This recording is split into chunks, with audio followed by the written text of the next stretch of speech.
Certaines villes sont trop parfaites pour être réelles.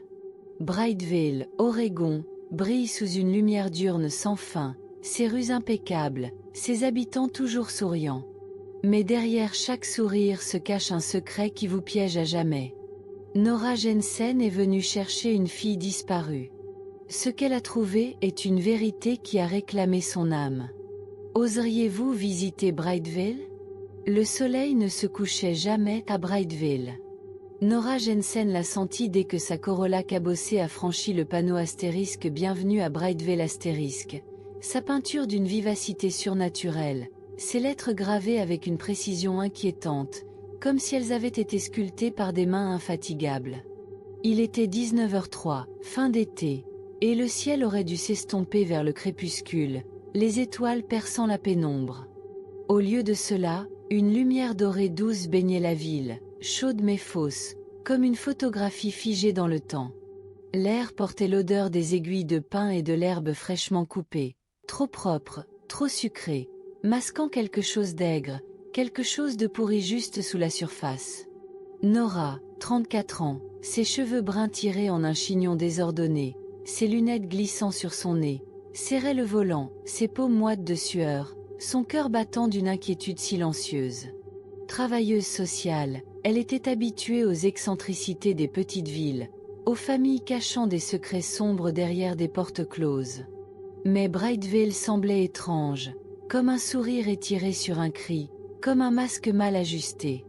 Elle était là pour Abby Harper, une adolescente de 16 ans signalée disparue par sa mère d'accueil à Portland. La dernière trace d'Abby menait à Brightville, une petite ville nichée au cœur des forêts de pins de l'Oregon, si petite qu'elle apparaissait et disparaissait des cartes comme un signal défaillant. 10 miles plus tôt, le GPS de Nora avait crachoté, l'écran clignotant avant de s'éteindre, la laissant dépendante d'un bout de papier griffonné avec des indications données par un employé de station-service. Il avait souri trop largement, ses dents trop blanches, ses yeux trop fixes, sans cligner, en lui tendant la note. Brightville est facile à trouver, avait-il dit, sa voix douce, ses doigts froids, s'attardant trop longtemps sur les siens. Continuez à conduire. Elle vous trouvera.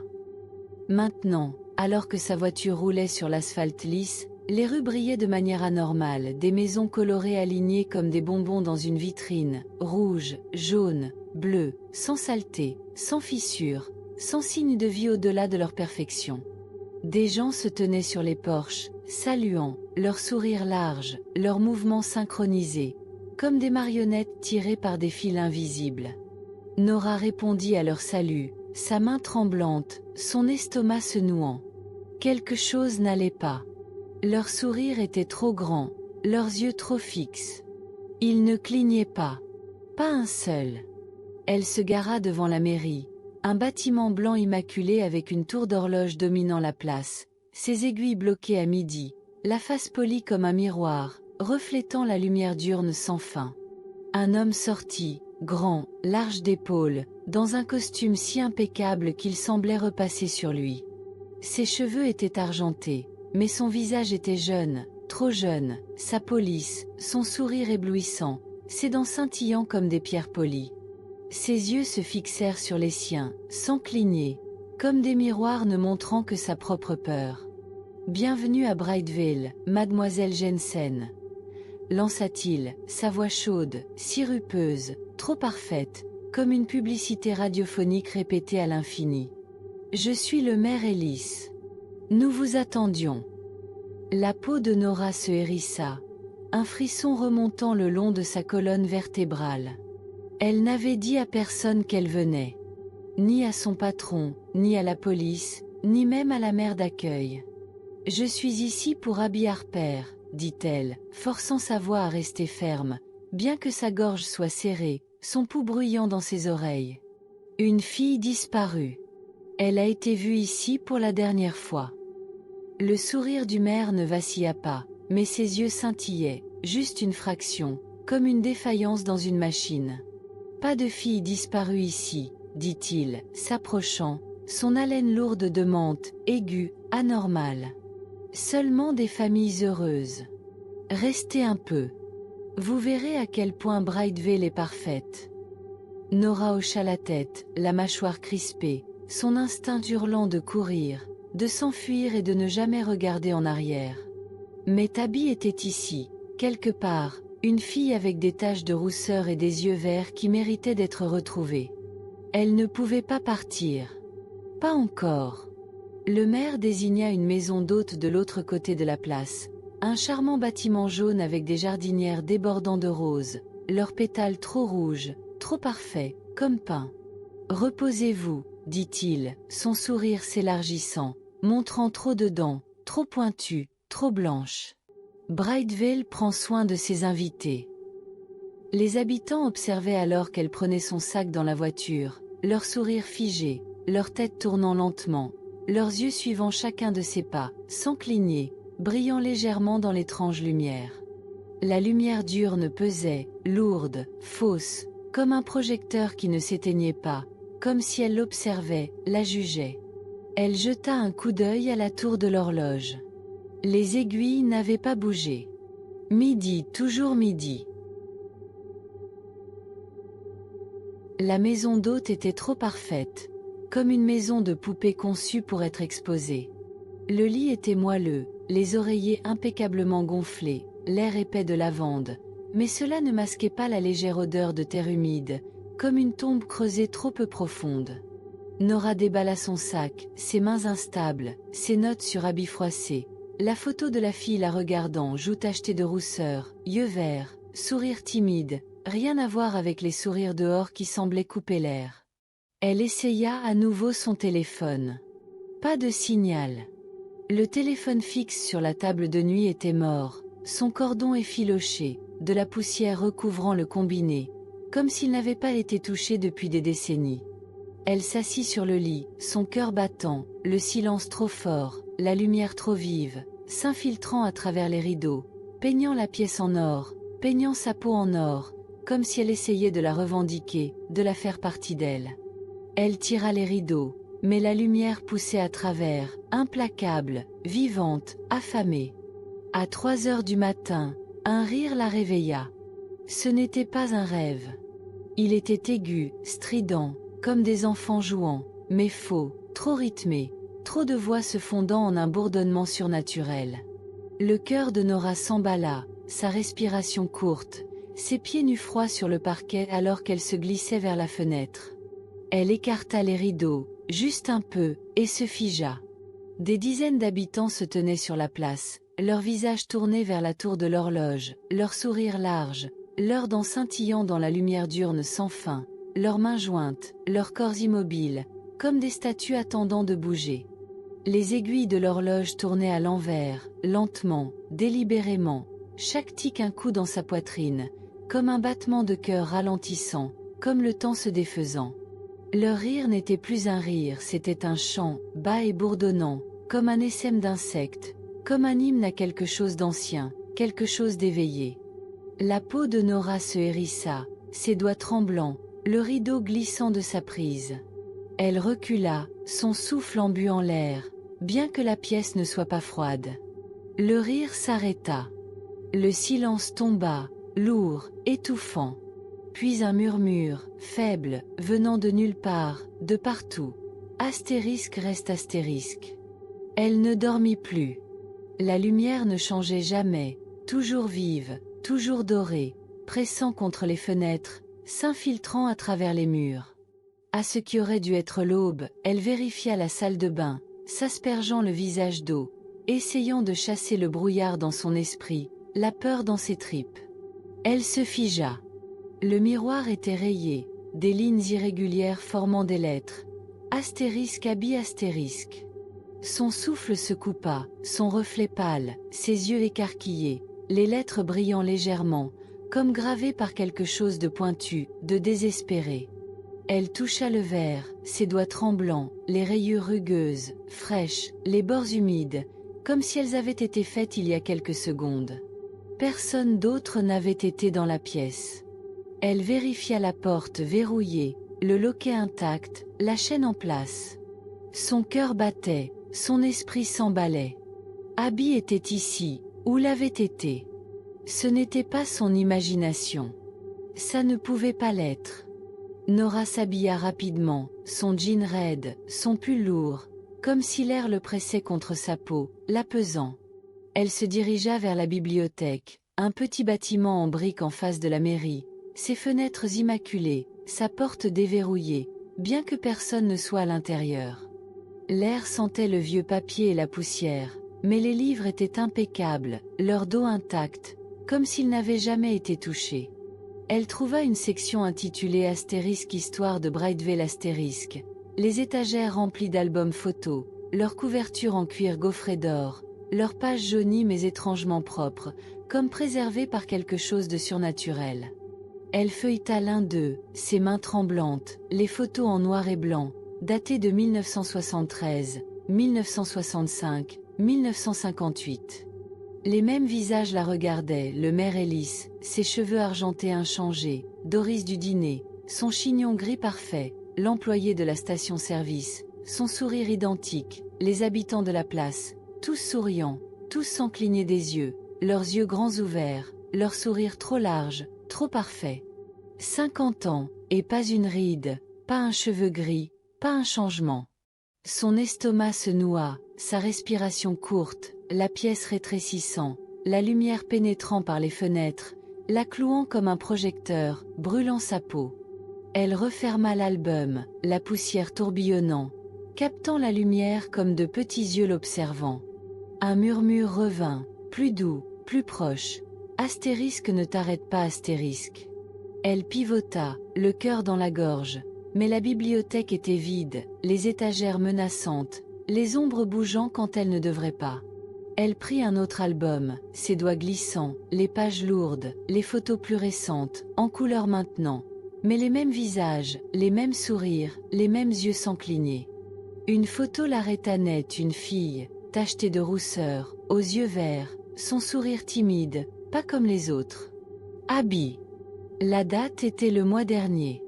Les mains de Nora tremblaient, l'album tombant, les pages s'éparpillant sur le sol, les visages la regardant, souriant, observant, attendant. Le murmure revint, des pages, des murs, de l'intérieur d'elle. Astérisque sourit, Nora astérisque.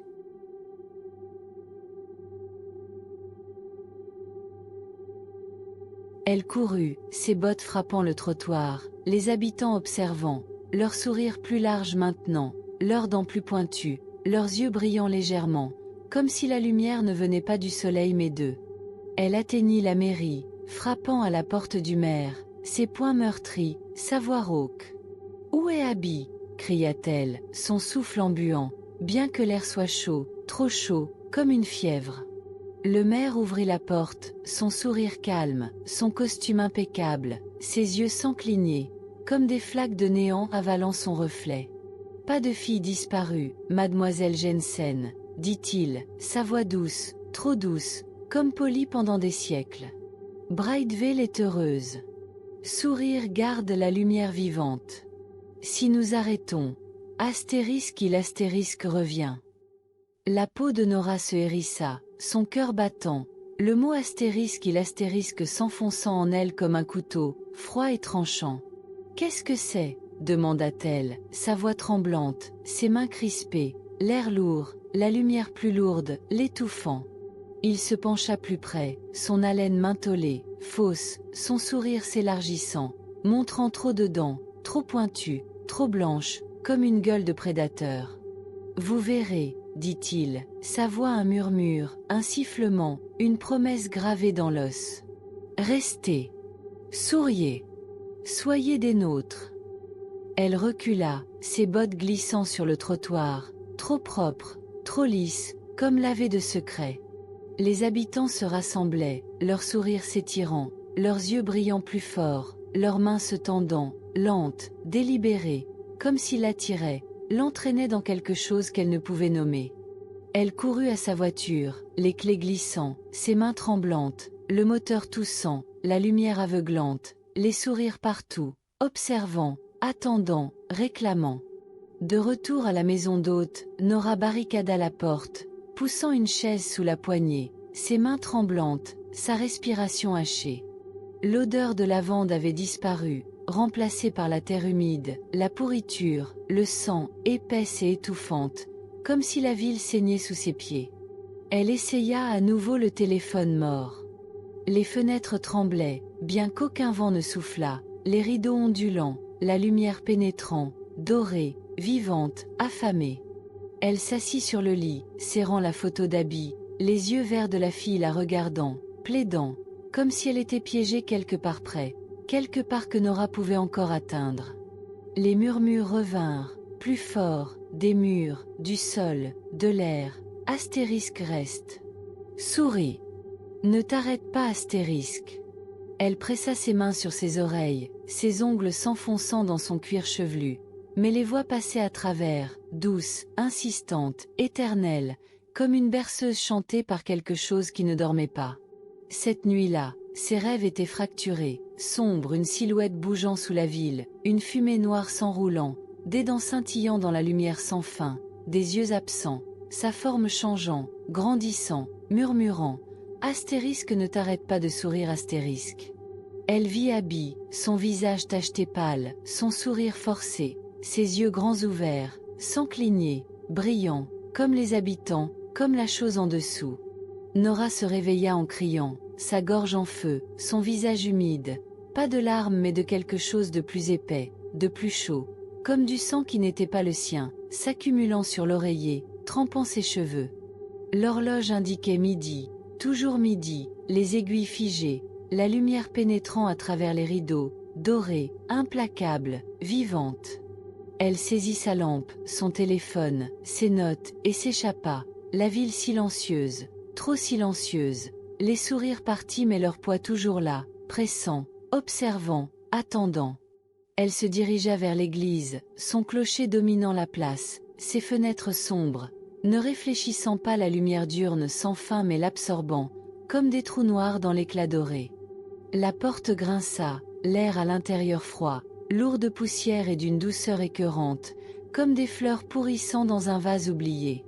Les bancs alignaient la pièce, leurs bois polis, leurs bords gravés de visages souriants, leurs yeux creux, leurs sourires trop larges, trop profonds, brillant légèrement dans la lumière tamisée. Une trappe se trouvait derrière l'autel, son bois éclaté, ses charnières rouillées, comme si elle avait été ouverte trop souvent, ou pas assez. Elle l'ouvrit, ses mains tremblantes, le faisceau de la lampe vacillant, révélant des marches en pierre descendant en spirale, toujours plus bas, dans une obscurité qui n'appartenait pas à une ville de lumière sans fin.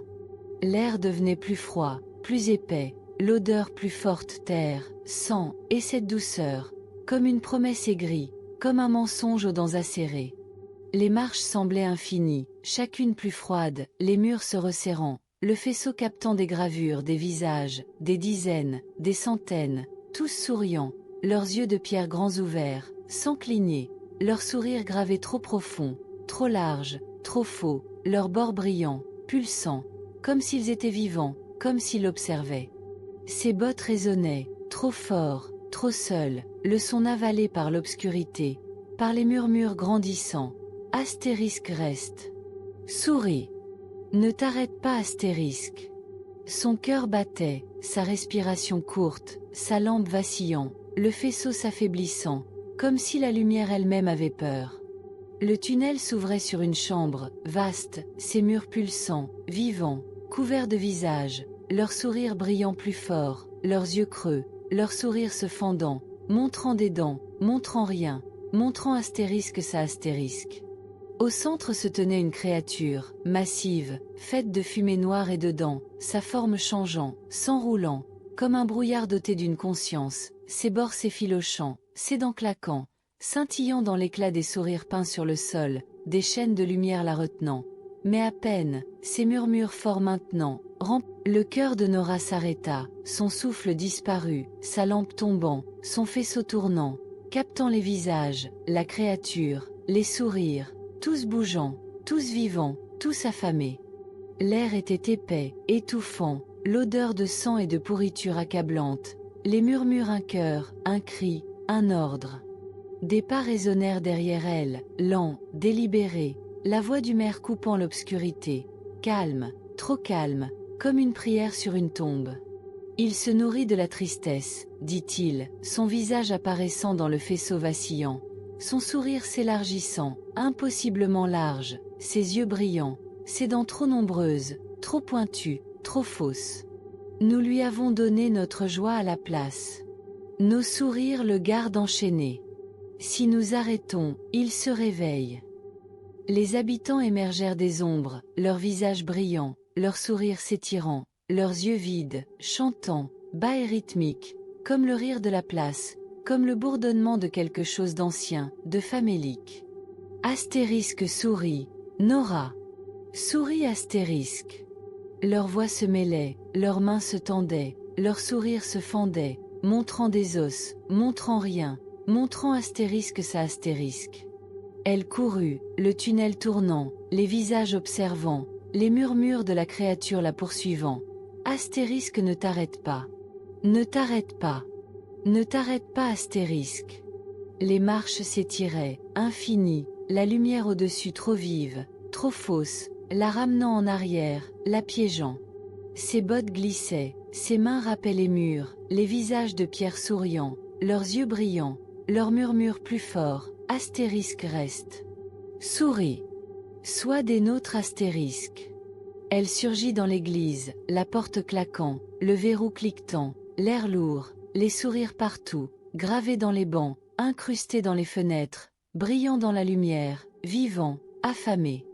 Elle courut à sa voiture, les clés glissant, ses mains tremblantes, le moteur toussant, la route s'étirant, les pins se resserrant, leurs aiguilles murmurant. Astérisque reste, reste, reste astérisque. Elle conduisit, la ville s'effaçant, le panneau astérisque bienvenue à Brightvale astérisque réapparaissant. Mais la route bouclait, les arbres se répétant, le panneau encore, encore, encore, toujours là, toujours souriant. Son cœur battait, ses mains tremblaient, la lumière aveuglante, les murmures plus forts, astérisque sourit, Nora. Sois des nôtres astérisque. Elle cria, sa voix rauque, avalée par la lumière, par les arbres, par la ville, par astérisque sa astérisque. La route tournait, les pins plus proches, leurs branches raclant la voiture, laissant des marques comme des griffures, comme des sourires. Son téléphone vibra, mort mais vivant, l'écran brillant, montrant une photo qu'elle n'avait pas prise, Abby, debout sur la place, son sourire large, ses yeux sans cligner, brillants, comme les habitants, comme la chose en dessous. Le reflet de Nora dans l'écran n'était pas le sien, son sourire était trop large, ses yeux trop fixes, son visage brillant, comme le leur, comme le sien. Elle jeta le téléphone, le verre se brisant, mais les murmures ne s'arrêtèrent pas, la lumière ne faiblit pas, la ville ne lâcha pas. Le matin arriva, ou ce qui passait pour le matin, la lumière inchangée, dorée, vivante, affamée. Les habitants se rassemblaient sur la place, leurs sourires plus larges, leurs yeux brillants, leurs mains jointes, leurs visages tournés vers la tour de l'horloge, ses aiguilles tournant à l'envers, plus lentement, plus fort, comme un battement de cœur qui n'était pas le sien. Nora tenta de partir à nouveau, conduisant plus vite, la route bouclant, le panneau toujours là. Astérisque bienvenue à Brightvale astérisque, ses lettres brillant, sa peinture saignant, comme s'il était vivant, comme s'il riait.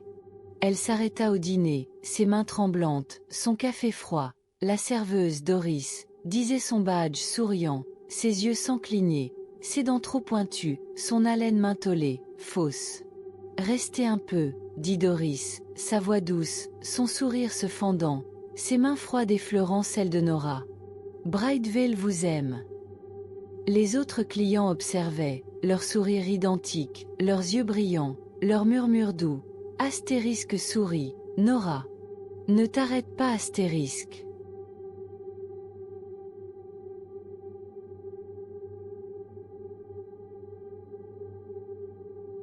Elle courut à nouveau, la ville se resserrant, la lumière plus lourde, l'air plus épais, les murmures plus forts, astérisque reste.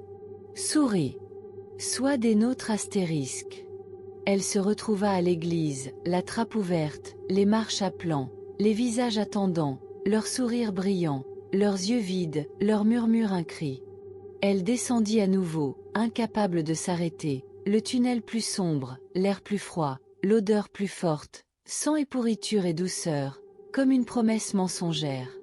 La chambre était là, la créature plus grande, sa fumée plus épaisse, ses dents plus pointues, ses murmures plus forts. Astérisque, ne t'arrête pas. Ne ressens pas. Ne pleure pas, astérisque. Les visages sur les murs bougeaient, leurs sourires se fendant, leurs yeux brillants, leurs voix chantant. Astérisque sourit, Nora. Souris, astérisque. Le maire apparut, son visage plus humain, son sourire une entaille, ses yeux disparus, sa voix un sifflement. Rejoins-nous. Garde-le enchaîné. Souris. Les habitants l'entouraient, leur sourire s'étirant, leurs mains se tendant, leurs yeux brillants, leur chant un rugissement. Astérisque sourit. Souris. Souris, astérisque. Le cri de Nora mourut, sa gorge brûlante, son visage humide, son sourire se formant, involontaire, ses lèvres s'étirant, ses dents se montrant, ses yeux grands ouverts, sans cligner, brillants. Elle essaya de lutter, ses mains griffant son visage, ses ongles tirant du sang. Mais le sourire restait, la lumière la remplissait, les murmures la possédaient. La créature remua, ses chaînes s'affaiblissant, ses dents claquant, sa fumée s'enroulant autour d'elle, en elle, la réclamant. Elle trébucha en arrière, le tunnel s'effondrant, les visages criants, la lumière aveuglante, les sourires partout, en elle, hors d'elle, tout elle. Elle courut, la ville bouclant, le panneau toujours là, les pins murmurant, la lumière avalant, les sourires prenant. Le matin revint, la lumière inchangée, les sourires partout. Une nouvelle voiture entra à Brightvale, une femme en sortit, son visage curieux, ses yeux cherchants, son sac lourd de papier. Un nouveau cas, un nouveau nom. Nora se tenait près de la mairie, son sourire large, ses dents scintillant, ses yeux sans cligner, brillant légèrement, comme les autres, comme la lumière, comme astérisque sa astérisque. Bienvenue à Brightvale, lança-t-elle, sa voix chaude, trop chaude, sa main saluant, lente, délibérée, comme une marionnette sur des fils. La femme rendit le sourire, hésitante, son instinct se tordant, l'air trop propre, la lumière trop vive, les sourires trop larges. Les habitants se rassemblaient, leurs sourires s'étirant, leurs yeux brillants, la tour de l'horloge tournant à l'envers, la lumière vacillant, trop vive, trop vivante, trop affamée. Le ciel pulsait, le soleil anormalement brillant, vacillant comme un battement de cœur, comme un sourire qui ne s'arrêtait jamais. Les habitants se tournèrent, leurs visages levés, leurs sourires larges, leurs yeux disparus, chantant doucement. Astérisque reste, reste, reste astérisque. Le sourire de Nora s'élargit, ses dents plus pointues, ses mains se tendant, sa voix un murmure, un sifflement, une promesse. Astérisque, rejoins-nous, astérisque. La lumière s'intensifia, l'air plus lourd, la ville vivante, la créature en dessous remuant, ses chaînes s'affaiblissant, ses dents claquant, ses murmures forts, éternels. Astérisque sourit. Ne t'arrête pas. Sois des nôtres, astérisque. Le sourire de la nouvelle femme vacilla, ses yeux grands ouverts, la ville se resserrant, la lumière la réclamant, les sourires la réclamant, Brightvale la réclamant, pour toujours. Certaines villes ne vous laissent pas partir. Brightvale attend dans sa lumière diurne sans fin, ses sourires cachant une fin qui ne dort jamais. Si vous voyez une ville trop parfaite, trop lumineuse, faites demi-tour. Ne vous arrêtez pas. Ne souriez pas. Car certains endroits vous gardent pour toujours, certains sourires ne sont pas les vôtres, et certaines lumières cachent ce qui attend en dessous.